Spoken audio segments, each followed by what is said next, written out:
Tothom es pot beneficiar de la fruita seca. És un producte ric en hidrats de carboni, en vitamines, en minerals i un tipus d'hidrat de carboni que passa lentament a la sang, no com el sucre refinat. És un tipus de sucre que ens sacia aquest i que ens dona una benzina molt sana, Míriam, per pujar el to físic. Emma, és combustible pur i dur, per tant, quan un necessita energia, la fruita seca, evidentment que ens ajuda, però la gran pregunta que abans us feia és saber si aquesta fruita seca que comprem, que tant posem a l'amanida, a infinitat de plats, té o no temporada, i evidentment doncs, hem vingut a un dels llocs més emblemàtics de Barcelona, Casa Gispert, i ens espera en Marc, que és el mestre Marc, mestre torrador de Casa Gispert, ho dic bé això? Bueno, sí, torrador de Casa Gispert, sí. Doncs escolta'm, d'entrada, que ara comentàvem amb l'Emma, la fruita seca té o no té temporada? Sí, la fruita seca és un producte molt estacional, que té el seu millor moment a la tardor, que és quan es recull del camp, i llavors té un moment òptim de consum, que és de tardor fins a mitjans de primavera, i diguéssim que té un final de temporada, doncs, que és de finals de primavera i estiu.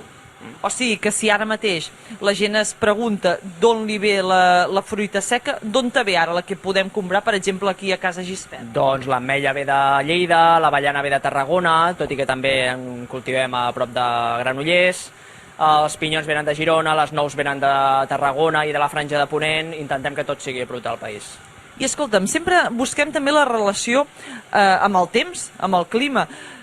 Tu notes quan t'arriba el producte, que a més tu ets qui rep aquest producte.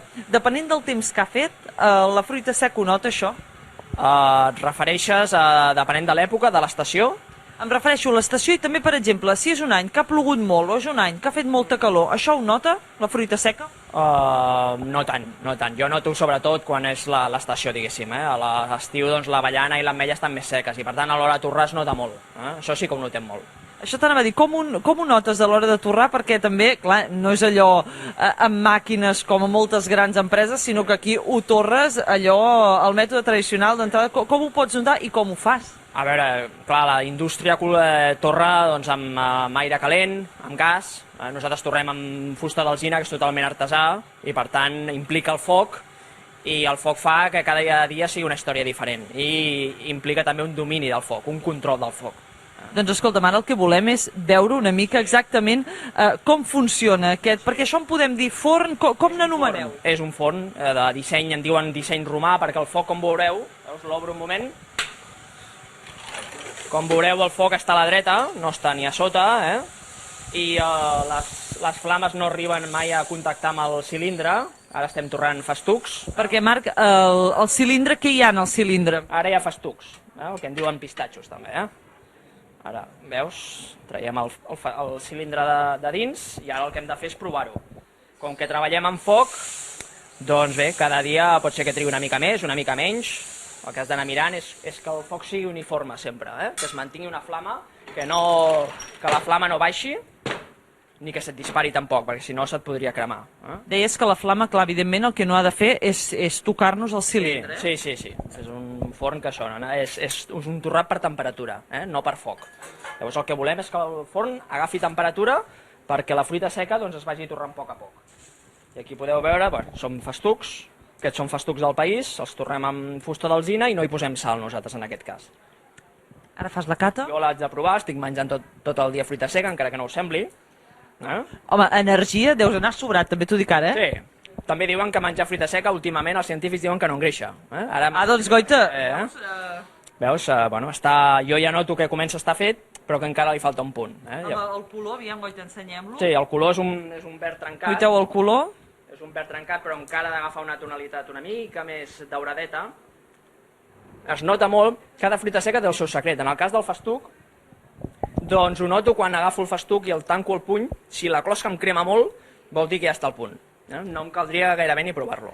I la fruita seca té diferents trucs, ara em deies del festuc aquest que cremi, i per exemple algun que tinguis de l'ametlla o l'avellana? Bé, l'ametlla es torra de fora cap a dins i l'avellana es torra de dins cap a fora.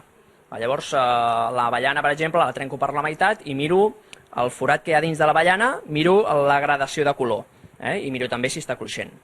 I en el cas de l'ametlla són dues valves, quan està feta també les dues valves se separen una mica, i queda com un buit a dins, i que l'ametlla queda rodoneta. Això vol dir que ja està feta. Totalment un art. Has dit que aquí li falta una mica, ara quin és el següent pas? Ara l'haig de tornar a ficar uns minutets més i després tornar-lo a provar a veure què tal. Quant temps podem estar entre que entra el festuc al cilindre i fas tot aquest procés de la primera cata a la segona? Quan pots El festuc tardar? pot trigar una hora a fer-se. El que triga més és l'ametlla.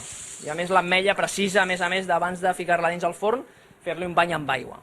El bany amb aigua el que ens permet després és poder pelar amb els dits la pell, treure-la, perquè la pell a vegades ens fa tossir una mica, és una mica incòmoda. Llavors, si està ben torradera, està banyada amb aigua primer, doncs la podrem pelar amb els dits. I Marc, per acabar, un consell pels nostres espectadors, si han de guardar la fruita seca a casa, quina és la millor manera per guardar la fruita seca? La millor manera sempre és vidre, amb un pot de vidre que tanqui bé i en un lloc que sigui fresc, que sigui sec i que estigui lluny de la llum directa del sol. Aquesta és la millor manera. Doncs escolteu-me, ja teniu aquests consells, ara deixem que en Marc ja pots acabar de posar el festuc, que no fos cas que se'ns refredés, per tant, amb la torrada d'aquest festuc aquesta tarda, deixem aquí aquest producte de temporada, Emma.